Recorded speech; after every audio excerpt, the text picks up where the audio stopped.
Hello dear students. मेरा नाम अनिल कुमार श्रीवास्तव है। आज मैं भारत के क्वाज़ाई फेडरल स्ट्रक्चर पर चर्चा करने जा रहा हूँ। अर्ध संघीय ढांचे पर, जो कि के सी वीरे साहब ने 1950 में अपनी पुस्तक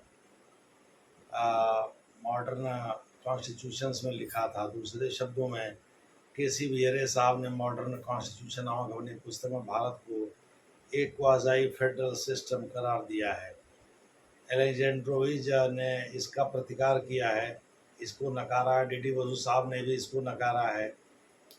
डी डी बसु साहब का निधन 1997 में हुआ। तब तक तो वहाँ ज्योति बसु की सरकार 1979 से काम कर ही रही थी। दूसरे शब्दों में, कम्युनिस्टों की सरकार थी पश्चिम बंगाल में। डी डी बसु साहब ने इसी का उदाहरण भी दिया, उसके बारे में आगे चर्चा हम करेंगे।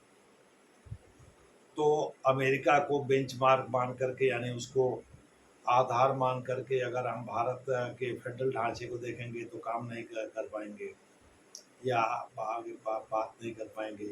ये सुई जनरिस प्रणाली है, यानी अपने आप में पैदा हुई स्वतः स्फूर्त प्रणाली है। दूसरे शब्दों में, भारत का ढांचा भारत के लिए ही समझना जरूरी है। किसी और देश से इसकी तुलना नहीं की जा सकती। हम ये नहीं कह सकते भाई अमेरिका में ड्यूअल कोर्ट सिस्टम नहीं है तो भारत में भी नहीं। भारत में तो इंटीग्रेटेड सिस्टम है, यानी निचली अदालतों से चले हुए मुकदमे सुप्रीम कोर्ट तक जाते हैं। इसलिए भारत में एकीकृत न्यायपालिका है। और भारत में जबकि जुडिशरी भी उसी तरह से जैसे अमेरिका में है, यहाँ भी जुडिशरी स्वतंत्र है जैसे अमेरिका में स्वतंत्र है। तो कुछ फीचर अमेरिका से लिए गए हैं, कुछ फीचर्स जर्मनी से लिए गए हैं, कुछ फीचर्स ब्रिटेन से लिए गए हैं, कुछ साउथ अफ्रीका से लिए गए हैं। अलग अलग जगहों से अलग अलग फीचर्स लिए गए हैं। अगर हम फेडरेशन का जिक्र करें तो ज़्यादा करीब कनाडा, जर्मनी, बेल्जियम के होता है भारत। लेकिन अगर हम फंडामेंटल राइट्स या जुडिशल इंडिपेंडेंस की बात करें तो ये अमेरिका करीब होता है। अगर हम पार्लियामेंट्री सिस्टम की बात करें तो ये ब्रिटेन के करीब होता है। तो कई जगहों से कई चीज़ें ली गई हैं। अगर हम directive principles of state policy की बात करें तो ये आयरलैंड के करीब होता है। तो इन तमाम जगहों के लिए तमाम बातें कही गई हैं। हम इस समय ये के सी वीरे की बात को ही लेकर के आगे बढ़ेंगे। उनका भारत में ड्यूअल सिस्टम ऑफ जुडिशरी नहीं होती भाई, नहीं होती अमेरिका की तरह से। लेकिन यहाँ इंडिपेंडेंट जुडिशरी है, इसमें कोई दो नहीं, अमेरिका की तरह से ही है। बावजूद इसके कि इंटीग्रेटेड जुडिशरी जो अमेरिका में नहीं है। इसी प्रकार से पब्लिक सर्विस का डिवीज़न अमेरिका में नहीं है, यानी वहाँ राज्यों की लोक सेवा अलग होती है और केंद्र की लोक सेवा अलग होती है। राज्य का कोई आदमी केंद्र में सर्विस नहीं कर सकता, तो वहाँ भी नागरिकता ड्यूअल या ट्रिपल नागरिकता की व्यवस्था है, जो भारत में एकल नागरिकता की व्यवस्था है। तो कहने का मतलब वहाँ पब्लिक सर्विस का डिवीज़न नहीं होता। ठीक है, नहीं होता। भारत में होता ज़रूर है, लेकिन यहाँ राज्यों की ही चलती है। दूसरे शब्दों में, राज्य सहमत हैं तभी केंद्र में यहाँ के IAS, IPS, IFS अधिकारी जाते हैं। और वहाँ जा कर के पर्वतीय क्षेत्रों से 7 साल, मैदानी क्षेत्रों से 5 साल और पर्वतीय क्षेत्रों से 7 साल वहाँ सर्विस करते हैं। मैदानी क्षेत्रों से 5 साल और पर्वतीय क्षेत्रों से 7 साल। ऑन डेपुटेशन केंद्र का कोई कार्य नहीं होता है। तो दूसरे शब्दों में, राज्य के ही IAS, IPS जाकर के केंद्र में सेवा करते हैं। और राज्य चाहे तो अपने अधिकारियों को, काबिल अधिकारियों को वापस बुला भी सकता है या रिलीव भी नहीं कर सकता है। जैसे पश्चिम बंगाल में वहाँ के चीफ सेक्रेटरी, आज से 3 साल पहले की बात है, जब चुनाव हुए थे, वहाँ उस पहले की बात है, नरेंद्र मोदी की सरकार केंद्र में ममता बनर्जी के राज्य में रहे चीफ सेक्रेटरी को बुला करके दंडित करना चाहती थी, लेकिन ममता बनर्जी ने रिलीव ही नहीं किया। उसी साल यानी 2021 में ही वो 31 मई को रिटायर हो गए। उसके बाद से उनको 2.5 लाख रुपए मंथली सैलरी पर ममता बनर्जी ने रख लिया, लेकिन केंद्र में नहीं भेजा। दूसरे शब्दों में, नरेंद्र मोदी की सरकार चाह करके भी राज्य के चीफ सेक्रेटरी को दंडित नहीं कर पाई। इसी प्रकार से जब अटल बिहारी वाजपेयी थे तो उनके समय में डीएमके सपोर्ट कर रही थी एनडीए सरकार को, यानी वाजपेयी सरकार को। उस समय मुरासोली मारन और डीएमके चीफ एम करुणानिधि को जयललिता ने घर से खिंचवाया था अपने पुलिस अधिकारियों के माध्यम से। तो कुछ आईपीएस का ट्रांसफ़र अटल बिहारी वाजपेयी की सरकार चाहती थी कि दिल्ली में हो जाए, लेकिन ऐसा करने से जयललिता ने इनकार कर दिया। फिर वो मामला भी टाँय फिस हो गया, खटाई में पड़ गया। दूसरे शब्दों में, जब तक राज्य न चाहें तब तक केंद्र में उनका कोई ऑल इंडिया सर्विस का सदस्य, खास करके आईएएस आईपीएस नहीं आ सकते। और इस प्रकार से अमेरिका की तरह से भले ही यहाँ पब्लिक सर्विस का डिवीज़न ना हो, या डिवीज़न, हाँ डिवीज़न ना हो, सॉरी डिवीज़न ना हो, वहाँ तो डिवीज़न है। दूसरे शब्द में राज्य का जो अधिकारी है राज्य में, और केंद्र का जो अधिकारी है या कर्मचारी है, अधिकारी होते हैं, केंद्र में काम करते हैं। लेकिन यहाँ राज्य का ही आदमी जाता है केंद्र में, तो भले ही उस तरह की व्यवस्था ना हो, लेकिन फिर भी यहाँ राज्य चाहेगा तभी केंद्र में कोई अधिकारी जाएगा। दूसरे शब्दों में, फेडरेशन यहाँ भी है, वहाँ दूसरे तरह का है, यहाँ दूसरे तरह का फेडरेशन है। ये व्यवस्था तो ब्रिटेन में भी नहीं है। हालांकि अंग्रेजों ने ही भारत में शुरू किया था 1919 के भारत सरकार अधिनियम के तहत। इसको Indianization of Indian civil service, यानी भारतीय लोक सेवा का भारतीयकरण कहते हैं, जिसमें राज्यों से प्रमोट होकर के कुछ अधिकारी ऑल इंडिया सर्विसेज में पहुंचते थे। उस समय 9 ऑल इंडिया सर्विसेज हुआ करती थी। खैर, आगे हम चलते हैं। इसी प्रकार से सिटीजनशिप के मामले में भारत में एकल नागरिकता है, अमेरिका में तिहरी नागरिकता है। दूसरे शब्दों में, दोहरी नागरिकता अधिकांश राज्यों में, यानी राज्य और केंद्र के अलग अलग नागरिक बनने पड़ते हैं, कुछ काम के लिए, सेवा के लिए, अन्य चीज़ों के लिए। लेकिन ऐसा नहीं है एक राज्य से दूसरे राज्य में, मान लीजिए आपका घर एक राज्य में भी है, दूसरे राज्य में भी घर बनाना चाहते हैं और केंद्र में नौकरी करते हैं, तो आपको ट्रिपल नागरिकता भी लेनी पड़ेगी, यानी 2 राज्यों की नागरिकता, एक केंद्र की नागरिकता। इस प्रकार से वहाँ डबल और ट्रिपल नागरिकता की व्यवस्था जो भारत में नहीं है। भारत में तो एक मत, एक व्यक्ति, एक पद का महत्व, एक वैल्यू का महत्व है।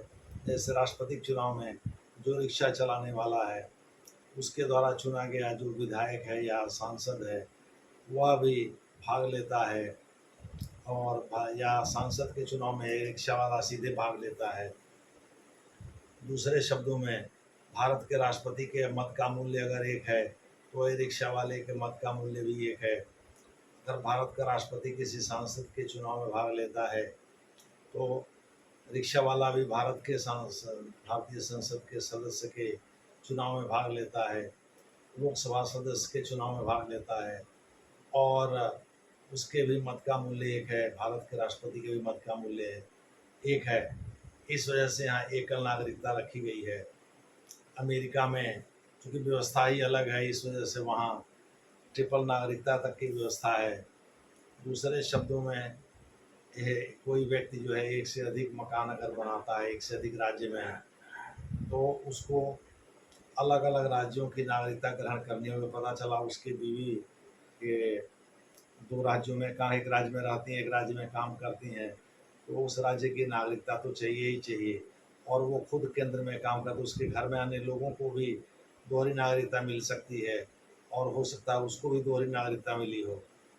इस प्रकार से दोहरी और तिहरी नागरिकता की व्यवस्था अमेरिका में, भारत में नहीं है। भारत में तो एकल नागरिकता की व्यवस्था है। इस प्रकार से बहुत सारी बातें अमेरिका में अलग अलग हैं, भारत में अलग अलग हैं, लेकिन बहुत सारी बातें अमेरिका से मिलती जुलती भी हैं। जैसे फंडामेंटल राइट्स के मामले में, जैसे वहाँ का सुप्रीम कोर्ट उसकी व्याख्या करता है, वैसे ही भारत का सुप्रीम कोर्ट भी उसकी व्याख्या करता है। वहाँ के सुप्रीम कोर्ट के पास कुछ शक्तियाँ नहीं हैं, जैसे स्पेशली पिटीशन की शक्ति नहीं, विशेष अवकाश याचिका की शक्ति नहीं है। अनुच्छेद 136 के तहत भारत में यहाँ के सुप्रीम कोर्ट के पास 136 के तहत विशेष अवकाश याचिका की शक्ति है, जिसके तहत वो किसी भी अदालत से कोई मुकदमा अपने पास मंगा करके उसे डिस्पोज कर सकता है और वो फाइनल और बाइंडिंग होगा अनुच्छेद 141 के अनुसार। दूसरे शब्दों में भारत का सुप्रीम कोर्ट दुनिया का सबसे ताकतवर सुप्रीम कोर्ट है इस मामले में कि उसके पास व्यापक अधिकार मिले हुए हैं। यही नहीं, वह पीएमएलए एक्ट, एमआरटीपी एक्ट आदि का भी संज्ञान ले सकता है। दूसरे शब्दों में चाहे वो एडवोकेट एक्ट हो, चाहे इनकम टैक्स एक्ट हो, चाहे एमआरटीपी एक्ट हो, चाहे पीएमएलए एक्ट हो, इन सब मामलों में वो संज्ञान लेकर के और वो मुकदमे सुन सकता है और उनको डिस्पोज ऑफ कर सकता है। जबकि अमेरिका में सुप्रीम कोर्ट के पास दो विशेष शक्तियाँ ही हैं। एक तो राज्यों के या केंद्र इन्वॉल्व हो तो केंद्र और राज्य के झगड़े सुनता है और दूसरी तरफ फंडामेंटल राइट्स की सुरक्षा करता है।